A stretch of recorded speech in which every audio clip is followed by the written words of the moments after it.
you really need to speak to a lot of people, a lot of mentors, a lot of advisors, and then don't listen to them. Welcome to our series entitled the IAM Podcast, a podcast about innovation, business, and most importantly, people. In this series, we'll be talking to founders, executives, and various experts about their vision, challenges, best practices, and lessons learned throughout their journey. Let's get started. Hello, everyone. Today, I'm very excited. I'm joined by Moshe Lebowitz, the CEO and founder at Healables, wearables that heal. Welcome to the IAM Podcast, Moshe. How are you doing? Great. It's really exciting to be here. Thanks so much for having me. Cool. We are so excited to know you, your product, of course, your journey, your personal story. Okay, so let's just get started. All right. Great.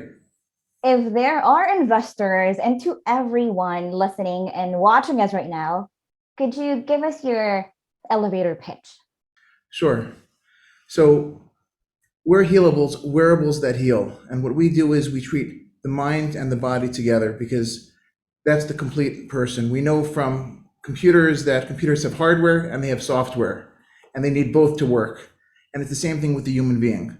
We have a behavioral health coach that coaches the mind, and we have a wearable electroceutical, I'll show it to you here, that docks with smart textiles and that delivers electrotherapy to the body with our electroceutical device. And these two technologies work together synergistically, where the behavioral health coach helps the person to reevaluate and to retrain their mind and their relationship with pain and with healing. And then the electroceutical works directly on the cellular level to actually accelerate healing, relieve pain, and to reduce inflammation. All right. Would love to know more about your product. So how important is healing the mind? So you said together with the body, together with that wearable electroceutical built in. So how important is including the thoughts, emotions, and beliefs in healing? It's super, super important. It's super important on an individual level and also on a corporate level. And if you have an organization, maybe it's easier to start there, that doesn't really believe in what they're doing. If you have a team, if you have a sports team that doesn't believe that they can win, they're not going to win. You know, I think that you might hear the term Murphy every so often, and I think that Murphy needs to be killed. Because people talk about Murphy's Law, you know, anything that can go wrong will go wrong. Oh, there's Murphy again. Murphy is idolatry, and I can say that as a rabbi. We have to go and kill Murphy, because if you believe that anything that can go wrong will go wrong, you're not going to succeed, not in your business, not in your relationships, and not in your individual growth.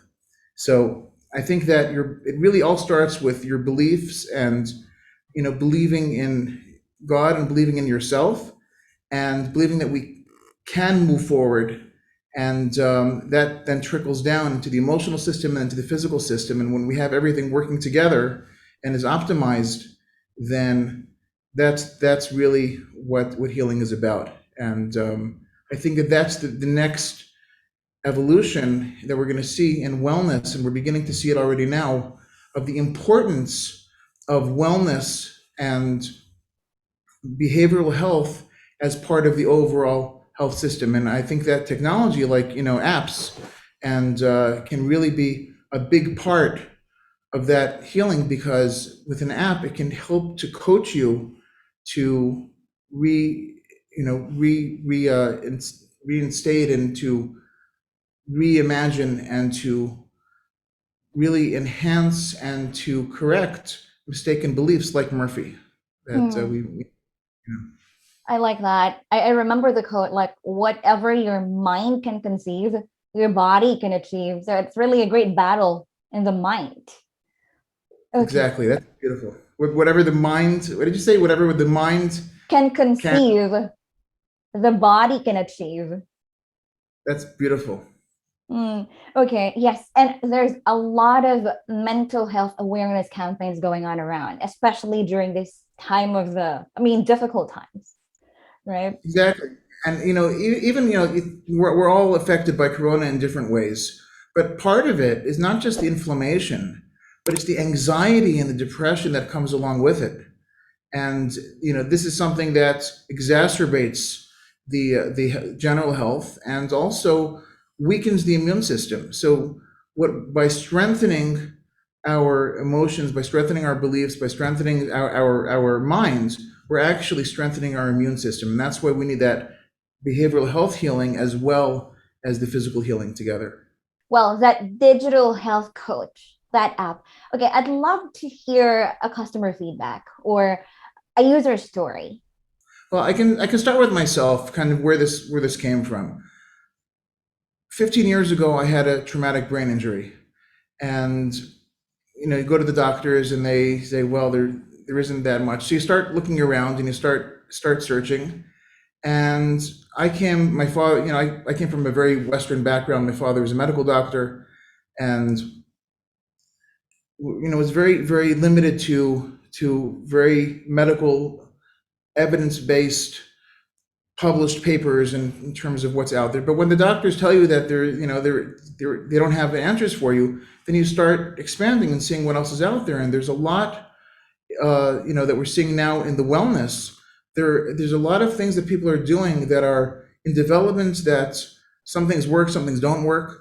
But I think that what technology can do now is technology can allow some of these techniques to become evidence-based medicine. And for me, what that meant was 15 years ago, it wasn't just about healing the traumatic brain injury and finding the practitioners, which I was able to make a full recovery, thank God, with the help of Western and mind-body medicine.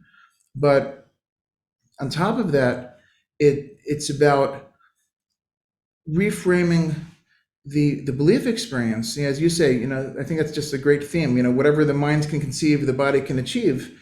And that's really true with health. And when you believe that you're healthy, when you believe that you can be functional, when you can believe that you can overcome, that's a really important part of the healing process as well. Wow, great. Okay, so this digital health coach, do you have any challenges? I mean, what are the challenges in developing this product?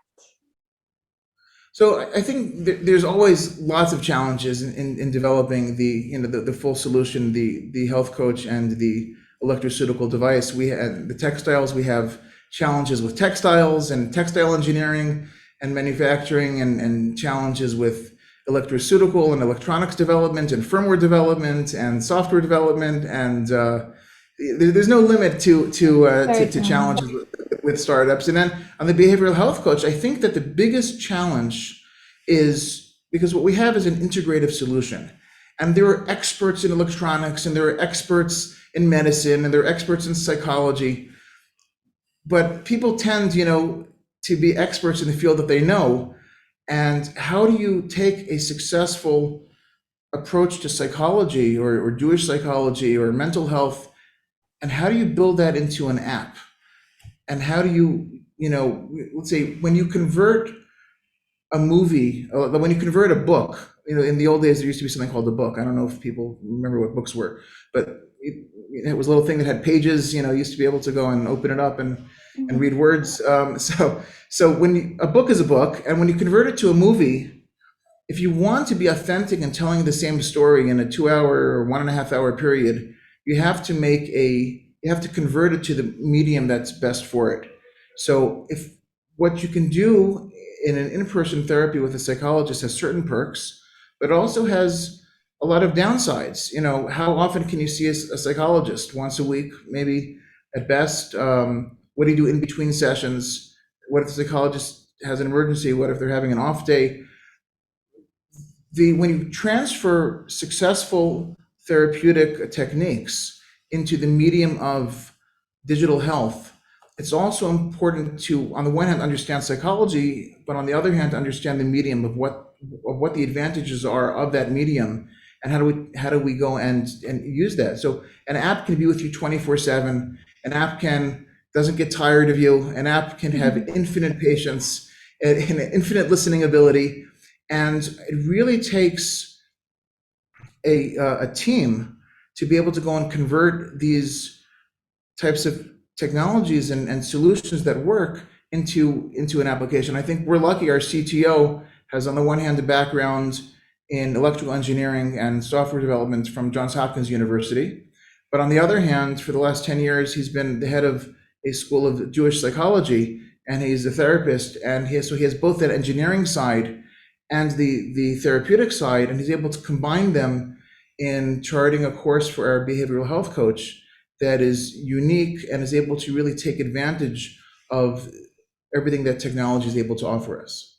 You talked about, okay, this is a 24/7 app. It doesn't get tired, so it can just really speak to you whenever you want. So is this subject to regulations, or if there's anyone who want to build this health app, can you talk to us about the importance of compliance or security, information security? Absolutely. Cybersecurity is a must nowadays for everybody. It's the hackers are getting more sophisticated, and you have to make sure that data, whether it's legally medical data or even if it's not medical data, but if it's just your customer data, you have a responsibility to keep that de-identified and to make sure that it can't be exposed. And if for some reason it does get out, that there is absolutely no connection to any name or anything like that. That is, the architecture has to be such that what you're storing is completely de-identified information. So I think that the starting point is not really the regulation; it's the concept behind the regulation. The regulation is there for a reason, to protect people, and I think that if you really care about your customers and your users, you have to go and take their information very, very seriously, their privacy, and that's something that we do by making sure that all the information is de-identified. Beyond that, for legal reasons, obviously you need to be compliant, HIPAA compliant, GDPR compliant, and all the different compliances. I think that it's a good strategy, especially in the wellness space, which is kind of a gray area, to be strict, and as a rabbi, you're always faced with, should I be lenient or should I be strict? I think that the approach in this area is to be strict and to treat all data as if it is medical data, whether or not it is, and to go through with the compliance to make sure that you're treating the data at the highest standards. Okay, how about Healables? So where are you now in your journey? So Healables, we're in a great place. We have just started a clinical trial with the Wolfson Medical Center. Here's our medical device, and we're working this. See if you can see that somewhat. Yep. So this is the Edith Wolfson Medical Center in Holon. It's a top hospital in Israel, but I think worldwide. And the CEO is so progressive in her understanding of digital health and startups and how to integrate technology that can help, that can just really help people. And the staff that they have there, they're for doing clinical trials and research, while at the same time maintaining the patient. It's really a patient-centric hospital as the center is phenomenal. They have a fantastic Helsinki committee that really works with startups to go through the regulation and the approvals of doing clinical trials.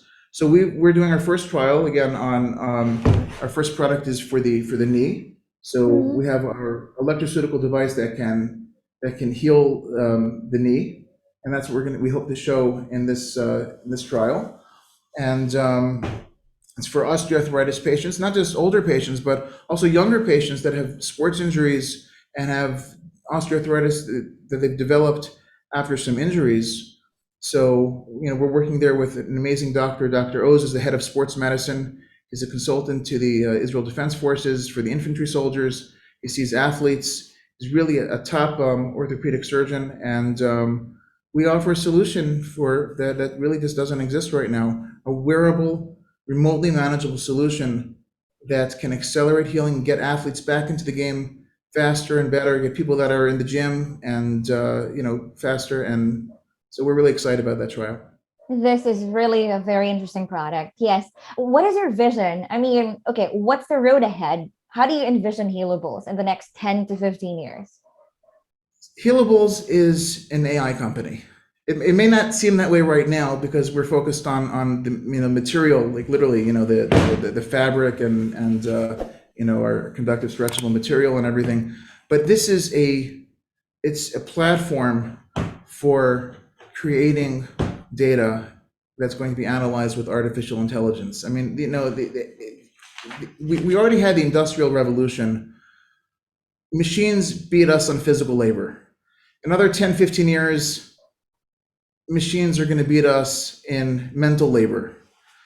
So what's left for humanity is to expand and develop the realm of the soul. We all have a godly soul that we have to develop, and that's where humanity is going. And I think that when you talk about accelerating healing, it's not just the mind and the body. The mind, body, and the soul have to work together. And when we can do that, that's really, I think, the next evolution in the history of humanity. And we hope that Healables will be at least a small part of it. Okay, I love that. Like it all works together. It should all work together, right? And you talked a few times about being a rabbi. You grew up an Orthodox, right? So we'd love to hear you share about that. Orthodox entrepreneurship. Talk to us a bit about that. Look, it goes back to Abraham. We have the Abraham Accords now, and I think that Abraham was the first entrepreneur. He went out on his own and left where he was to a new land that and started talking about monotheism and the relationship that we have with the God around us and the God inside of us. And I think that we all have a godly soul. Every single person on this planet has a godly soul, and it's time for that. Say Intel inside, but we have this godly soul inside. It's time for that to come out. We've been, for generations, for thousands of years, we've been stuck with physical labor and then mental labor, but now it's time for that godly soul to come out and express itself so we can all really be who we are and make the world a better place. And I think that's what we're going to see in the advancement of humanity. So I think what you see from being Orthodox and I'm a rabbi, but there are many people that are not rabbis, but you study so many years in yeshiva, and the educational system in the ultra-Orthodox world is really unique. It focuses on the ability to think creatively and to think innovatively. And that's something that is really unique. And again, with artificial intelligence, machines have all the information, they have all the data. Soon they'll be able to go and analyze it a little bit, but they can't think creatively. They can't think innovatively. That we need people for. And I think that's what the Talmud, when you study the Talmud and you're faced with all sorts of issues, thinking out of the box, that's the Talmud is here to connect us with God, but as a side effect, it develops your brain and your ability to think innovatively and disruptively and creatively. And that's why in Korea they're studying Talmud, because they understand that for people to really move ahead to that next step in human history, we need to really think differently. So talk to us about being creative. Okay, how can we think out of the box? Are there best practices, or are there things we should not do or should do? Yeah, so there's a secret to thinking creatively. And it's a little bit of a meditation. I think I can maybe share it. It's very short, and it'll help everybody. In what happens in yeshiva is that you study a very complicated problem, and you can't figure it out, and then you go take a little coffee break, and then after the coffee break you come back and suddenly everything is clear. And I think that a lot of people see that in general, that they come back the next day or after a break, and all of a sudden they have a new way of thinking. So what happened there, and how can we motivate this secret of creative thinking? So there's the conscious mind and the subconscious mind, and the conscious mind tends to not think so creatively. It kind of thinks over and over the same things, and it doesn't come up with that unique, out of left field disruptive solution. But the subconscious mind, that's connected with this godly part of us, it's infinite, and it can bring these creative ideas from all over the place. So how do we access that? So I think that the technique, or one technique, is if we can define the problem. So I think that one of the techniques of thinking creatively is to focus not on trying to solve the problem, but to try to explore, define, and kind of hold the problem. And the more that we can explain, why is this a problem? What does it look like? Who is it a problem for? There's the different variables that go into explaining and to kind of concretize what the challenge is, what the problem is. That's kind of like programming the mind, and then you take your mind off of it, and when the conscious mind is active, the subconscious mind takes a back seat. So then when you take that coffee break, or when you do something else, if you program the question properly, your subconscious mind is still working, but now it has something concrete to think about. And it'll think about that problem when your conscious mind is involved in something else. And then when you come back to the problem, it's very likely that all of a sudden you'll have lots of new ideas and lots of new ways that will maybe you'll see that there really wasn't a problem, or maybe you'll just find some sort of creative solution. So I think that it's something we can all try. It's very easy, and it Yeah, works. we should all do that. I mean, try that. This Healables is a very personal story. It's your story, right? And it's very intense. I mean, how do you keep your team working the same way as you do? Please share us about your team. That's a great question. I think that how to motivate your team is a challenge we have in business, and especially in startups. Um, First of all, we're really blessed. Being based in Jerusalem, we just have access to really phenomenal people. We have our chief medical officer is from Harvard. He was an engineer from MIT, and then he went back to medical school and did his residency at Harvard. We have Dr. Tzipi Glick. She's a medical doctor and an MBA and a fashion designer. So we just person after person, we just have these incredible multifaceted people that are highly motivated and excited. So it makes my job a little bit easier. I think that the first thing is you have to pick the right people and the right team of people. And I'll tell a little story that a rabbi told 2 weeks ago about horses. He said that and I think it illustrates about how you can motivate the team. He said that there's a story that in Europe one time there was a prince who had the most amazing horses in the world at that time. He had an Arabian horse, an Egyptian horse, a British horse, and some European horse and he had these four amazingly expensive and fantastic, phenomenal horses pulling his carriage. And he's going through, and it was starting to rain, and then he gets stuck in the mud, and he can't get out of the mud. And then this poor peasant schlepper comes by with his a small carriage with two horses, and he sees the prince that's stuck in the mud, and he says to the prince, "Oh, let me help you. I can take your carriage out of the mud." And the prince says, "I have four of the best horses in the entire world. How can you and your two horses? How can you take it? How can you possibly help us?" He said, "You'll see." So he comes over and he unhooks the carriage, and he hooks the carriage up to the peasant's horses, and lo and behold, that's exactly what happens. He gives the horse a whip, and they both take the carriage out. So the prince said, "What happened? Please explain to me." They said, "Look, you have amazing horses, fantastic horses, but one is from England and one is from Saudi Arabia, and in and of themselves they're amazing. But when one gets whipped, he goes, and the other ones just kind of watch. But I have two horses that are brothers, and they came from the same mother. And when I whip one horse, the other horse feels the pain also, and they move together." So I think that really the key is that when you have a team that's on the same page, that wants to succeed, that feels for the other, that's the way forward. That's the way you can go and move together. Wow, interesting story. Amazing team. And we are really excited how you can lead Healables in the next few years. So what's one important lesson that you have learned throughout this journey? so many lessons. We spoke a lot about emotional health. I think that there's emotional health also for founders.